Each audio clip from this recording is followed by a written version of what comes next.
今集同大家睇下呢一隻 Patek Philippe 嘅 5205G013。Patek Philippe 5205被譽為最美嘅年曆錶，和諧對稱嘅佈局，極富層次感嘅配置，上乘嘅打磨工藝，都盡顯咗呢一個錶壇王者品牌製錶嘅功力。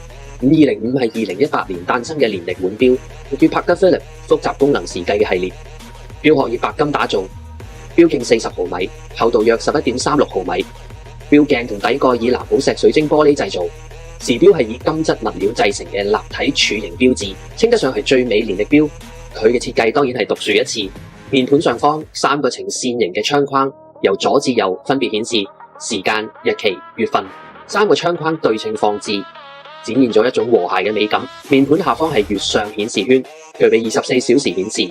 中間嘅月相圖像隨住日夜轉動，時針分針都備有夜光功能，加上白色嘅秒針，令佩戴者可以喺唔同嘅光度底下都能夠清晰閱讀時間。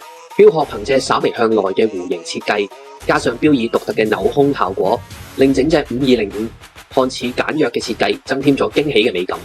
呢一種鏤空嘅技術，除咗美觀之外，亦都顯示出高超嘅打磨技術。5205嘅底蓋係透明設計，清楚見到腕錶所用嘅324機芯，內部搭載嘅324系機芯係專利技術。機芯上刻有百達翡麗嘅字樣，面盤以獨特嘅技術製作成藍色日輝紋錶盤，喺唔同嘅光線照射下，面盤會出現藍黑漸變嘅視覺效果，加上以手工縫製嘅方形鱗紋鱷魚皮錶帶，表現出一份高雅而莊重嘅美感。自5205誕生之後，一直受到喜愛高端腕錶嘅錶迷所追捧，魅力有增無減。